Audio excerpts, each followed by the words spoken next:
Everyone, welcome back to my channel. আমি রীতা। আশা করছি আপনারা সবাই খুব ভালো আছেন আর সুস্থ আছেন, আর আমরাও মোটামুটি ভালোই আছি। আর যা গরম পড়েছে এর থেকে বেশি আর ভালো থাকা যাবে না।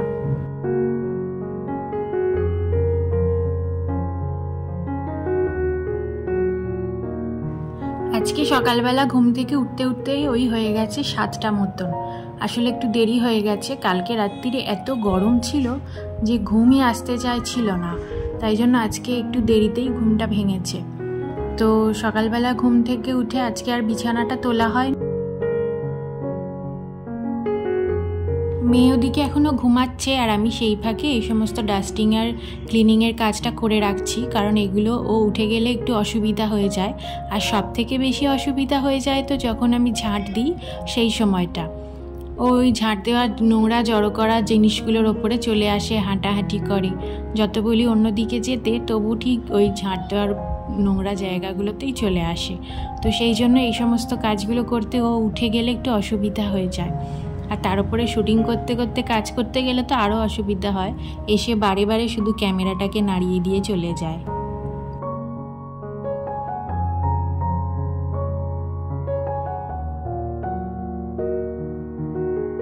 তো এখনো এই ঘরটাকেও ভালোভাবে পরিষ্কার করিনি, এই সবে শুরু করলাম। প্রথমে আজকে ডাস্টিংয়ের কাজটা করছি, যেহেতু আজকে এটাই ফার্স্টে করে রাখছি। তারপরে যখন মেয়ে উঠে যাবে তখন একেবারে বিছানাপত্র সব একসাথে গুছিয়ে নেব।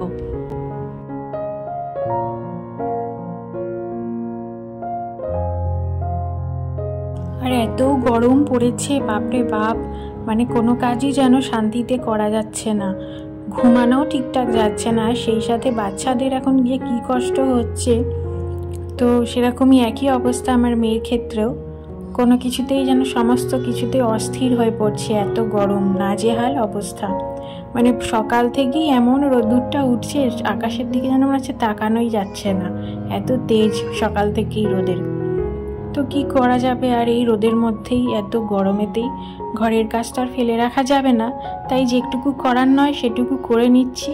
আর ওই খাওয়া দাওয়া যেটুকু না করলে নয় সেটুকুই, একদম হালকা পাতলার ওপরে, যতটা না খেলে নয় ঠিক সেরকমই খাওয়া দাওয়াও করা হচ্ছে।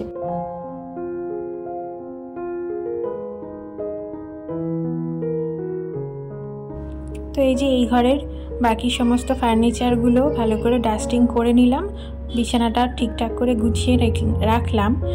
তারপরে এবারে ঝাড়টা দিয়ে নিচ্ছি এই ঘরটা।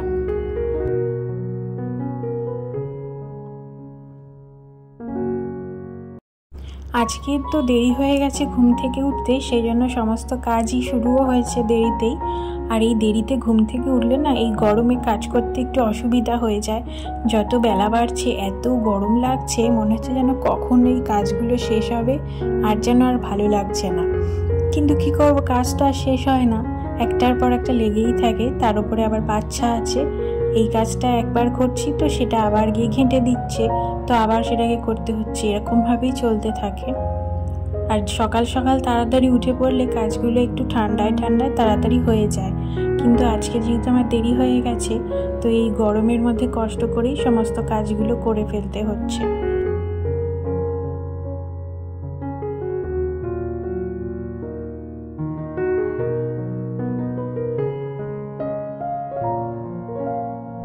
তো এই যে আজকে এখনও আমার মেয়ে ঘুমাচ্ছে, এটাই একটা শান্তির বিষয়। তো এখন ও ঘুমাচ্ছে বলে আমি এদিকে ঘরগুলো ভালো করে ভালোই ফাঁকায় ঝাঁট দিয়ে নিলাম। তাই যে আমার ঘরটা ঝাঁট দেওয়া কিন্তু কমপ্লিট হয়ে গেল, আর এরপরে ঘরটাকে মুছেও নিয়েছি।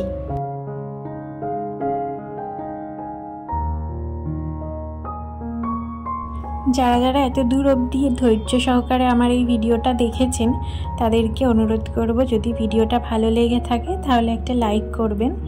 আর এরকম ভিডিও যদি আরও দেখতে চান, চাইলে আমার চ্যানেলটা সাবস্ক্রাইব করে আমার পাশে থাকতে পারেন।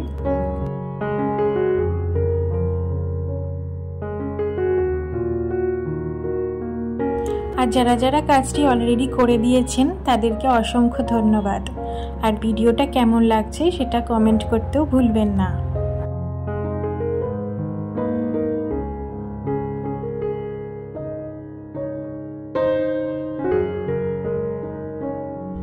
তো মোটামুটি ঘরের ঝাড় দেওয়া, ঘর মোছা, ডাস্টিং করা এই সমস্ত কাজ কমপ্লিট করে এবারে রান্নাঘরের কাজে ঢুকে পড়েছি। তা প্রথমেই শুরু করলাম দুধটা জাল দেওয়া থেকে। দুধটা যেহেতু আজকে সকালবেলাতেই দিয়ে গেছিলো, কিন্তু আমি সময় পাইনি বলে করে ওটা হয়নি দুধটা জাল দেওয়া। তো এখন রান্নাঘরে আসলাম বলে এখন দুধটা বসিয়ে দিলাম।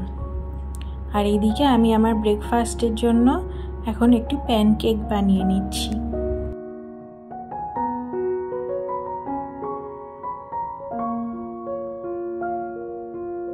এই যে ব্যাটারটা গোলা এবার কমপ্লিট হয়ে গেছে, চলুন এবার ফটাফট ভেজে নিই।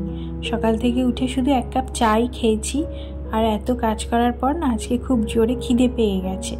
তো মেয়েকে ব্রেকফাস্টটা করিয়ে দিয়েছি ও উঠে যাওয়ার পরে, তারপরে এবার আমি আমার ব্রেকফাস্টটা বসিয়ে দিচ্ছি ঝটাপট করে, কারণ এত জোরে আজকে খিদে পেয়ে গেছে।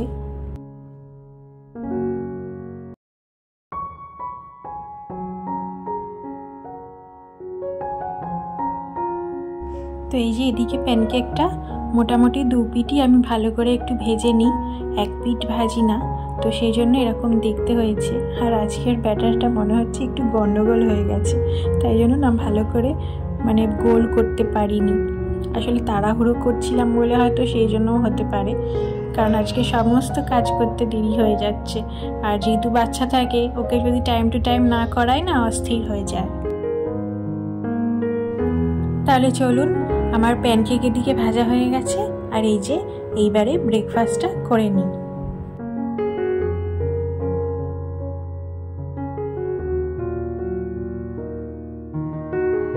তো দেখতেই পেলেন দুধটা এবারে টেবিলে রেখে আসলাম, কারণ একটু ঠান্ডা হয়ে যাওয়ার পর তারপরে আমি টেবিলে রাখি। তো এরপরে একে একে রান্নার প্রস্তুতি নিচ্ছি। প্রথমেই আগে ভাতটা বসিয়ে দেব, তারপরে একে একে অন্যান্য কাজগুলো করতে থাকবো।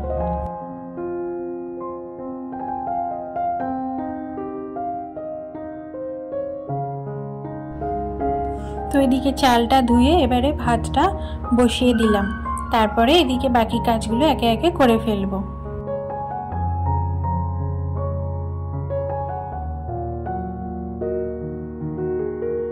আর আজকে দুপুরে রান্না হবে হচ্ছে চিকেন, শুধু চিকেনই হবে, আর কোনো কিছু করা হবে না, কারণ এত গরম পড়ছে। আর একেই যেহেতু দেরি হয়ে গেছে, আজকে আর সেরকম কিছু রান্না করার সময় নেই। কিন্তু ওই চিকেনটা মাঝে সাঝে একটু খেতে ইচ্ছা হয়, আর যেহেতু বাচ্চা আছে ওকেও দিতে হবে, তো সেই জন্যই চিকেনটা করা হচ্ছে। আর আজকে চিকেনের সাথে শুধু হবে হচ্ছে উচ্ছে আলু ভাতে, ব্যাস, আর কিছু থাকবে না। তো এই যে একে একে সমস্ত মশলাপাতি কেটে নিলাম, তারপরে মিক্সি করে নেব।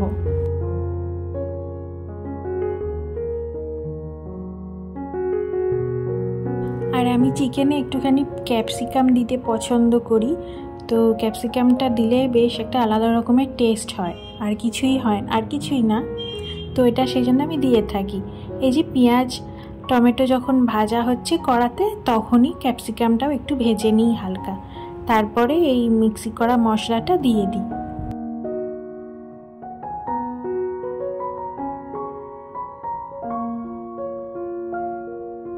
তো দেখতেই পেলেন মিক্সিতে যে মশলাটা করে রেখেছিলাম, তার মধ্যে আমি গুঁড়ো মশলাগুলোও একেবারে দিয়ে দিয়েছিলাম, ধনে গুঁড়ো, জিরে গুঁড়ো আর হলুদ গুঁড়ো। আর লাল লঙ্কার গুঁড়ো আসলে আমরা খাই না, তো সেই জন্য সেটা আর দেওয়া হয় না বলে আমার তরকারি রং ওরকম লাল লাল হয় না। তো যেহেতু খাওয়া হয় না, আর কি করা যাবে, বাড়ির সবাই পছন্দ করে না। আর তারপরে একটু নুন মিষ্টি দিয়ে ভালো করে মশলাটা প্রথমে কষিয়ে নেব।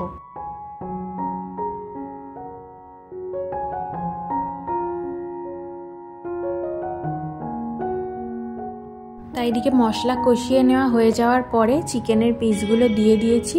এবারে চিকেনটাও ভালো করে কষিয়ে নিলাম তেল ছেড়ে দেওয়া অবধি। তারপরে এই আলুগুলো প্রথমেই নুন আর হলুদ দিয়ে আমি ভেজে তুলে রেখেছিলাম, তো সেটাও এবার দিয়ে দিলাম। আর এদিকে ভাতটাও হয়ে গেছে, ফ্যানটা ঝরাতে দিয়ে দিলাম। তো এইভাবেই নিজের মতন নিজে বুদ্ধি করে একটার পর একটা কাজ করে নিলে কিন্তু সব কাজই একটু দেরিতে শুরু করলেও হয়তো তাড়াতাড়ি হয়ে যায় টাইমের মধ্যেই। কারণ কোন কাজটা আগে করলে ভালো হবে সেটা নিজের থেকে বেশি আর কেউই বলতে পারবে না। আর এই যে চলে এসেছি দুপুরের মেনু নিয়ে, আছে হচ্ছে চিকেন কষা আর উচ্ছে আলু ভাতে। আর এইবারে চলে এসেছি দুপুরে থালা সাজিয়ে নিয়ে খেতে বসতে।